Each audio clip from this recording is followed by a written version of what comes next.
Hola a todos, espero que se encuentren bien. Estamos aquí en Entre Mentes, un podcast dirigido a todas las personas que estén interesadas en el área de la salud. Estamos con Arlet Faúndes, Jazmín Fuentes, Manuel Carlos Sama, Daniel Silva y yo, Catalina Caro. El día de hoy tenemos como entrevistado a Alejandro Venegas, el cual estará respondiendo algunas preguntas que le vamos a hacer y nos estará contando sobre su experiencia. Para comenzar, quisiera invitar a Alejandro a que nos diera alguna pequeña información sobre él, tal vez su experiencia, por qué se interesó en el área de la salud y qué es lo que a lo mejor espera a partir de este podcast. Hola, muy buenas tardes a todos.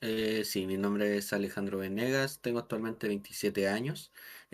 Soy enfermero universitario de profesión, egresado de la Universidad Santo Tomás Talca en el año 2023 y actualmente desde mi práctica profesional me desempeño en la unidad de emergencias hospitalarias o entre comillas urgencias del Hospital Regional de Talca, en una unidad tanto adulto como pediátrica.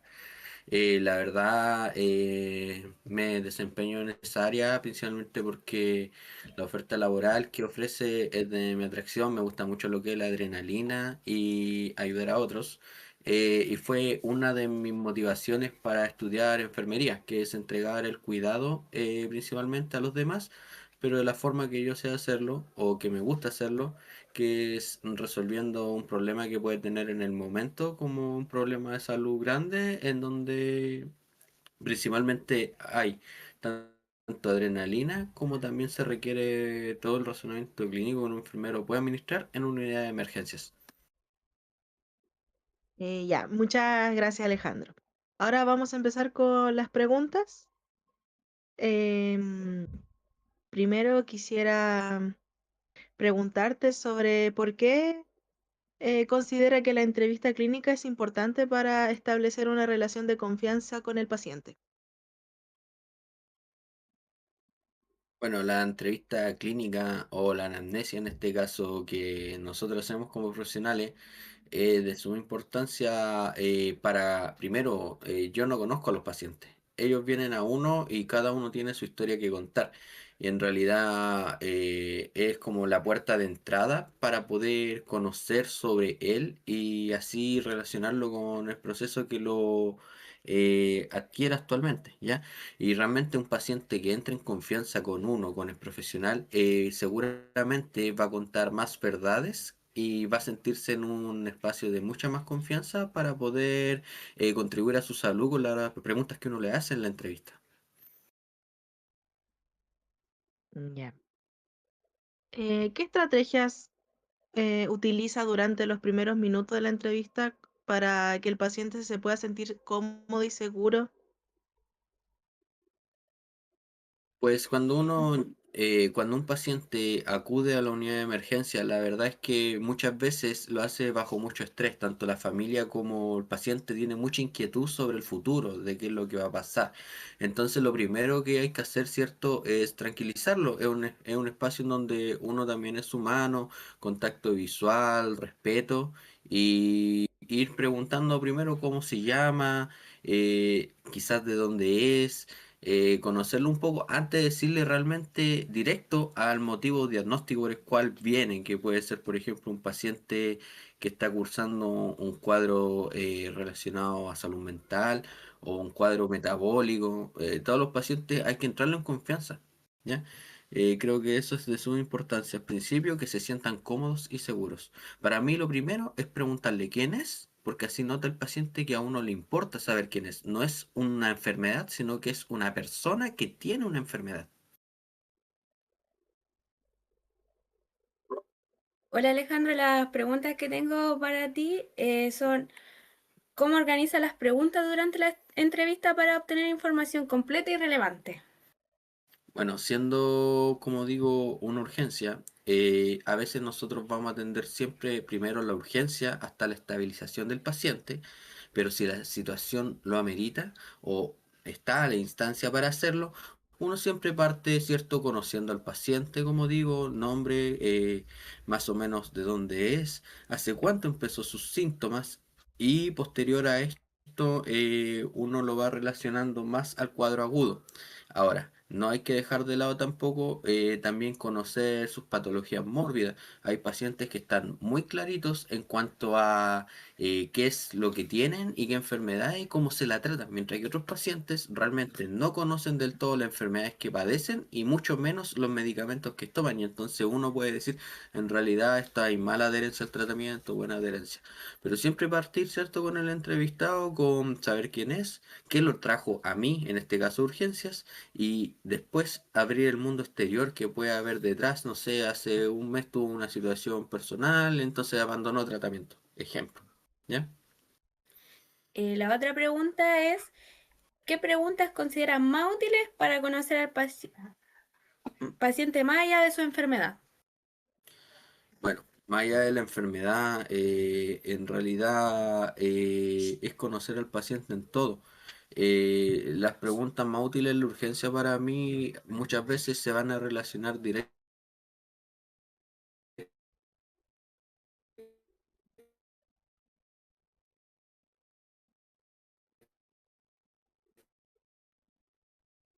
Y se va a tratar así, distinto a la atención de salud primaria, en donde en esos centros está la instancia para conocer a toda la familia, su círculo, genograma familiar, pero lamentablemente en la urgencia eso no suele ocurrir. Realmente yo cuando entrevisto a alguien lo quiero relacionar directamente con la enfermedad, ¿ya? Pero si quisiera, por ejemplo, un paciente que tengo hospitalizado en la urgencia que lleva una semana, ya tengo que empezar a conocer, ampliar un poquito más su núcleo, y ahí es cuando uno hace una anamnesis no solamente de próxima, sino más bien una anamnesis que va mucho más anterior al cuadro de la enfermedad. Más que nada por el lugar donde me desempeño.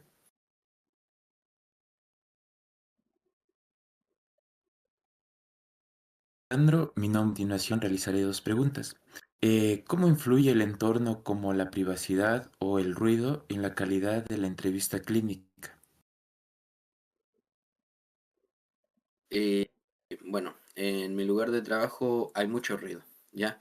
Por lo general es difícil tener la instancia en donde sentarte, por ejemplo, en una sala de entrevistas a tomarle los datos al tutor y contarle que el paciente quedó hospitalizado o contarle al mismo paciente, usted se va a quedar aquí. Generalmente hay ruido alrededor, hay bombas de infusión, monitores sonando o en ocasiones otros pacientes que por otras situaciones generan ruido, como por ejemplo pacientes con psicosis. Entonces un poco estresante el ambiente, ¿ya?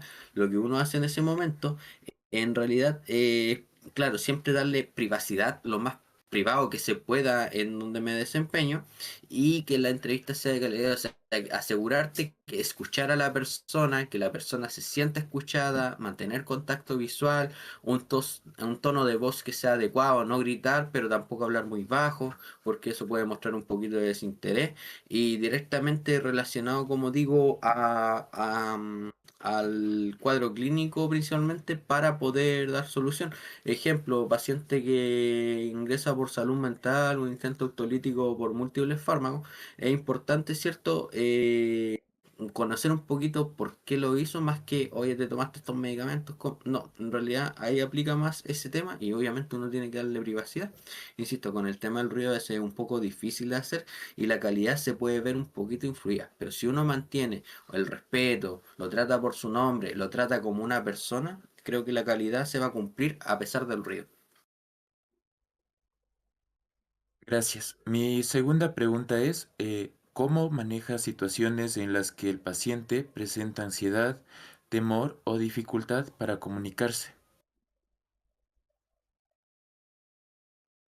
Cuando el paciente, cierto, a veces uno lo sale a buscar cuando hay que hacerle algún ingreso hospitalario, el médico lo ingresó y no les dijo el diagnóstico, ¿ya? O muchas veces les dijo solamente te vamos a tener que someter a pabellón y el paciente se imagina lo peor Y uno a veces cuando los trae se encuentran efectivamente con ansiedad porque no saben bien los procedimientos o bien también por el tema mismo del temor de que, o sea, a mí nunca me han operado, ¿qué me van a hacer? Entonces en realidad pasa muy frecuente en donde hay que manejar ese tipo de situación.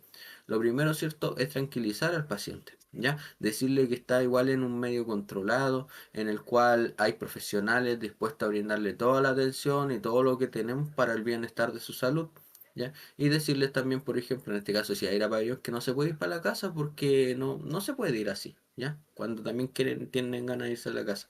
En el caso también pacientes que le tienen, pasa mucho, sobre todo los niños, o sea, a ningún niño le gusta que lo pinchen.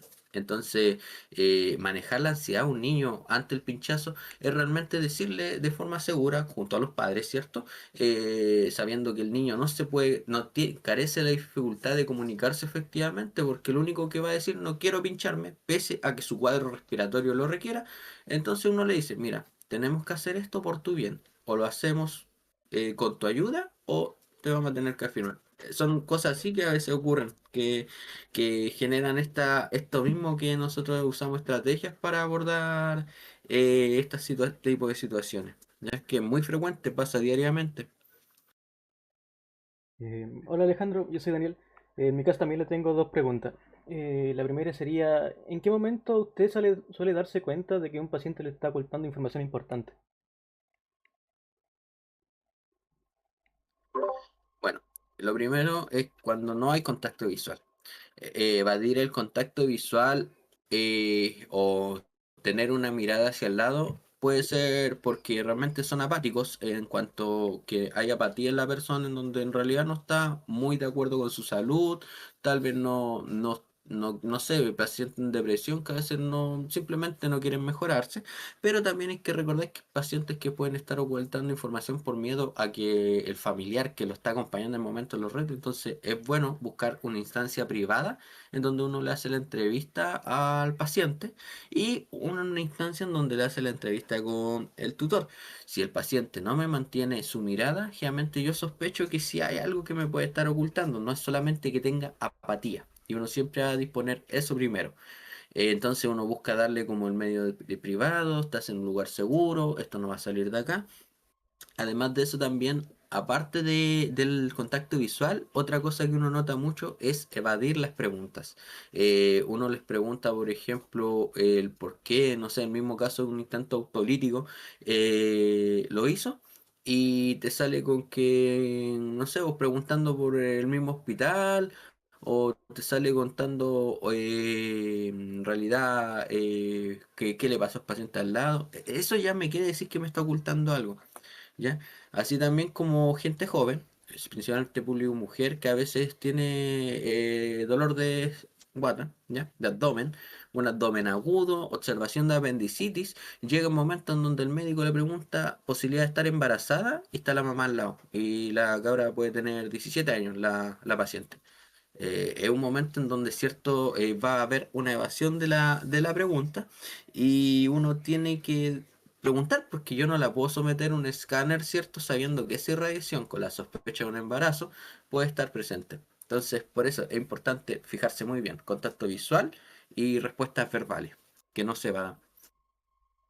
Entiendo, muchas gracias. La otra también sería, ¿de qué manera cree que la información obtenida en la entrevista le contribuye a brindar un cuidado individualizado y seguro?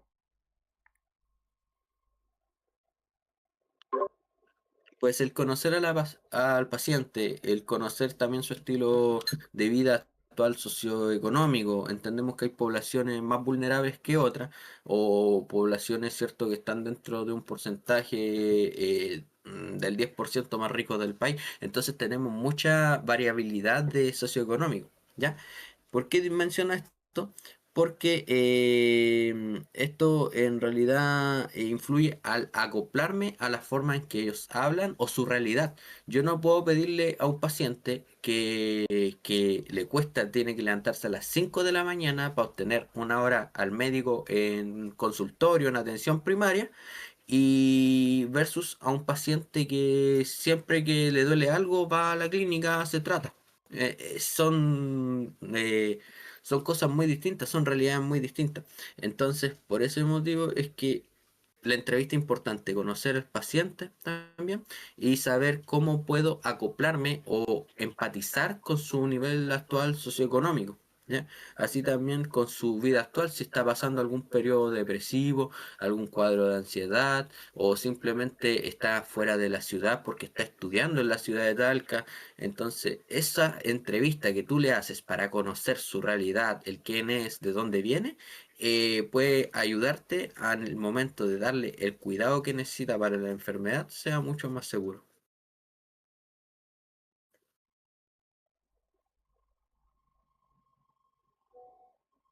Hola Alejandro, soy Jazmín. Al igual que los demás, también le tengo dos preguntas para hacerle. ¿Qué acciones realiza para que el paciente se sienta escuchado, comprendido y valorado durante la atención? Bueno, para que el paciente primero se sienta escuchado, primero uno tiene que mirarlo. No puede estar, por ejemplo, escribiendo, ¿cierto? Y no hacer contacto visual porque el paciente o la persona que está haciendo la entrevista realmente no se va a sentir escuchado, va a sentirse que uno no lo está pescando y que yo estoy haciendo preguntas para rellenar un papel. Entonces, no, uno tiene que demostrar contacto visual porque así uno se asegura, ¿cierto? Que sí está siendo escuchado, ¿ya? Con el tema de comprendido, uno tiene que empatizar nuevamente con cómo se siente y por qué está aquí. ¿Ya? Uno tiene que decirle, no, si yo igual entiendo que estés aquí y eso le va a generar igual el tipo de valor, o sea, se va a sentir valorado, se va a sentir como un paciente que tiene una enfermedad y necesita ser tratada personalmente. ¿Ya? No como una apendicitis más, no como una colecistitis aguda más, no como que uno dice, no, es que va pabellón, como, y claro, pero no todas las apendicitis son iguales. Algunas tienen menos resistencia al dolor, algunas más resistencia al dolor, algunas están preocupados porque viven solos y dejaron a todos sus perritos solitos en la casa y nadie que comer. Entonces les bajáis la ansiedad si tú los escuchas y los conoces. Nosotros como enfermeros no vemos una enfermedad, vemos al paciente completo.